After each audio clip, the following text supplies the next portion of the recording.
بسم اللہ الرحمن الرحیم۔ آقائے نامدار فخر دو جہاں سرور کائنات حضرت محمد صلی اللہ علیہ وآلہ وسلم کو اللہ پاک نے کب پیدا فرمایا؟ کیا نور محمدی پوری کائنات کی تخلیق سے پہلے وجود میں تھا؟ کیا حضرت آدم علیہ السلام سے بھی پہلے حضرت محمد صلی اللہ علیہ وآلہ وسلم کو پیدا فرمایا گیا؟ کیا حضرت آدم کی طرح رسول اللہ کو بھی سجدہ کروایا گیا؟ حضرت محمد کو کون سی مٹی سے پیدا فرمایا گیا؟ ناظرین گرامی، یہ وہ سوالات ہیں جو کہ ہمارے ذہنوں میں اکثر گھومتے رہتے ہیں، لیکن ہم ان کے جوابات تلاش نہیں کر پاتے۔ آج کی ویڈیو میں انہی سوالات کے جوابات حدیث اور قرآن کی روشنی میں دیے جائیں گے۔ قرآن و حدیث کی تمام تشریحات اور تفسیرات چھاننے کے بعد اول تا آخر ہمیں یہ معلوم ہوتا ہے کہ پوری بزم کون و مقام میں محبوبیت اعلیٰ کے مقام پر ایک ہی ذات اور ایک ہی شخصیت فائز ہے، اور بے شک وہ نبی آخر الزمان تاجدار کائنات حضرت محمد صلی اللہ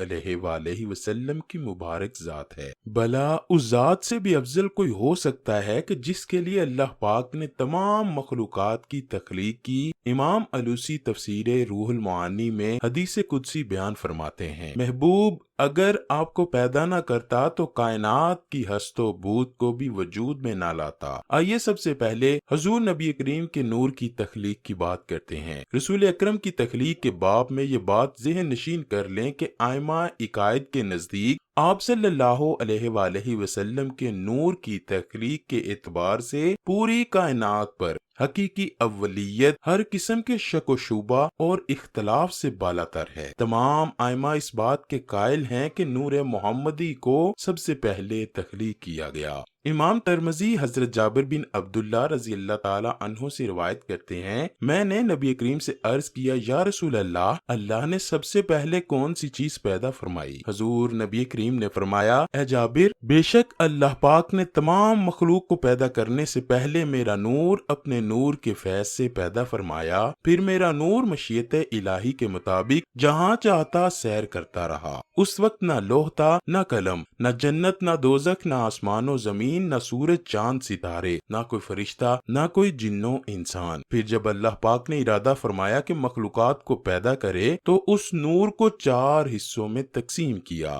نور کے پہلے حصے سے قلم کو پیدا کیا، دوسرے سے لوح اور تیسرے سے عرش کو، جبکہ چوتھے حصے کو پھر مزید 4 حصوں میں تقسیم کیا۔ پہلے حصے سے عرش کو اٹھانے والے فرشتے، دوسرے سے کرسی، تیسرے سے باقی تمام فرشتے، اور پھر چوتھے حصے کو مزید 4 حصوں میں تقسیم کیا۔ پہلے سے آسمان، دوسرے سے زمین، تیسرے سے جنت اور چوتھے سے دوزخ کو تخلیق فرمایا۔ ناظرین گرامی، حدیث قدسی میں اللہ پاک نے خود ہی نور محمدی سے ہر شے کو تخلیق فرمانے کی وجہ بیان فرمائی ہے۔ ارشاد باری تعالیٰ ہے، اگر میں محمد کو پیدا نہ کرتا تو نہ آدم کو پیدا کرتا اور نہ ہی زمین و آسمان کو۔ حضرت امام قسطلانی روایت کرتے ہیں کہ نور محمدی کو اللہ پاک نے حکم دیا کہ انوار انبیاء پر توجہ کرے، پس اس نور نے سب انوار کو ڈھانپ لیا تو اللہ نے انوار انبیاء سے ارشاد فرمایا، یہ میرے محبوب محمد کا نور ہے، اگر ان پر ایمان لاؤ گے تو تمہیں شرف نبوت سے سرفراز فرمایا جائے گا۔ اس کا ذکر قرآن پاک میں اللہ یوں فرماتا ہے، یعنی یاد کرو اس وقت کو جب اللہ تعالیٰ نے تمام انبیاء سے یہ عہد لیا کہ جب میں تمہیں کتاب اور حکمت عطا کر کے مابوس کروں تو اس کے بعد آپ کے پاس میرا پیارا رسول آ جائے تو تم سب اس پر ایمان لانا اور اس کے مشن کی مدد کرنا۔ امام ترمذی حضرت ابو ہریرہ سے روایت کرتے ہیں کہ صحابہ نے پوچھا، یا رسول اللہ، آپ کو نبوت کب عطا فرمائی گئی؟ تو رسول اللہ نے فرمایا، اس وقت جب آدم علیہ السلام ابھی روح اور جسد کے درمیان میں تھے، یعنی ان کے تن میں ابھی جان بھی نہ آئی تھی۔ احکام ابن القطان میں حضرت امام زین العابدین سے روایت ہے، انہوں نے اپنے والد حضرت امام حسین اور انہوں نے اپنے والد حضرت سیدنا علی سے روایت نقل کی ہے کہ نبی کریم نے فرمایا، میں آدم علیہ السلام کے پیدا ہونے سے 14,000 برس پہلے اپنے پروردگار پروردگار کے ہاں ایک نور تھا۔ صحیح مسلم میں ہے کہ حضور علیہ الصلوۃ والسلام نے فرمایا، اللہ تعالیٰ نے آسمانوں اور زمین کی تخلیق سے 50,000 سال قبل، جس وقت اس کے اقتدار اور سلطنت کا عرش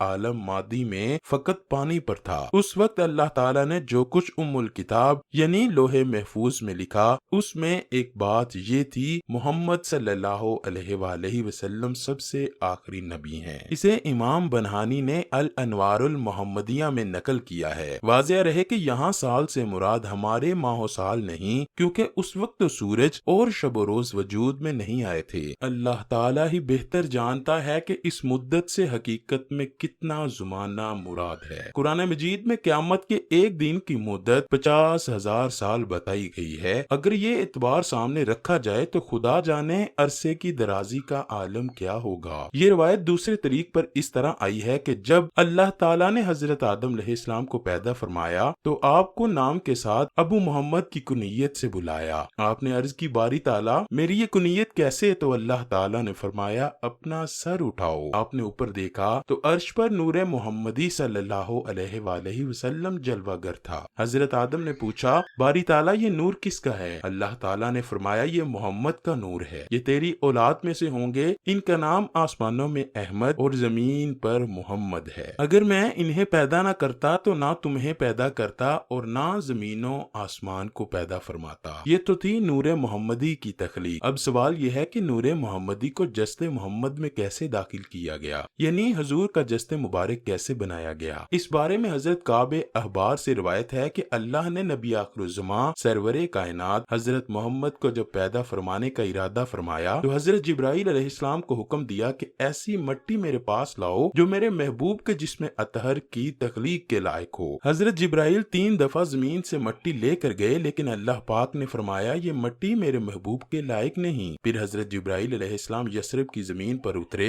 حضور اکرم سے روضہ مبارک والی جگہ سے سفید مٹی لے کر بارگاہ خداوندی میں حاضر ہوئے۔ امر خداوندی سے اس کو تسنیم کے پانی سے گوندا گیا، جنت کی نہروں میں دھویا گیا، اور پھر اللہ پاک نے نور نبوت کو جو کہ حضرت آدم کی تخلیق سے 14,000 سال پہلے اور زمین و آسمان کی تخلیق سے 50,000 سال پہلے پیدا فرمایا گیا، روضہ مبارک کی سفید مٹی میں رکھ کر اس کو لوح قلم، عرش و کرسی، زمین و آسمان ہر جگہ پھرایا گیا تاکہ ہر شے اللہ کے محبوب کے شرف و فضل کو پہچان لے۔ جس رات حضور نبی کریم کا نور انور حضرت آمنہ کے بطن میں داخل ہوا تو وہ جمعے کا دن تھا۔ اس رات دوزخ کو بند کیا گیا، جنت کے دروازے کھول دیے گئے اور ٹھنڈی ہوائیں زمین پر چلا دی گئیں۔ ایک منادی نے پوری کائنات میں ندا دی کہ سب گواہ ہو جاؤ کہ چھپا ہوا نور اپنی والدہ کے بطن میں آ چکا ہے، جہاں اب اس کے جسد انصری کی تکمیل ہوگی اور وہ لوگوں کے لیے رہبر و بشر بن کر دنیا میں آئے گا۔ روایت ہے کہ اسی دن سے قریش پر سے سخت قحط کا خاتمہ ہوا۔ ناظرین گرامی، سورج، چاند، ستارے، زمین و آسمان، یہاں تک کہ پوری کائنات نور نبوی کی عطا ہے اور ربیع الاول اہل محبت کا مہینہ ہے۔ اللہ پاک ہمیں اس مہینے کے فیض و برکات حاصل کرنے کی توفیق عطا فرمائے اور ہمیں توفیق عطا فرمائے کہ ہم اہل ایمان، اہل محبت و عشق بن سکیں تاکہ ہمارا نام تاجدار کائنات صلی اللہ علیہ وآلہ وسلم کے عاشقوں میں لکھا جا سکے۔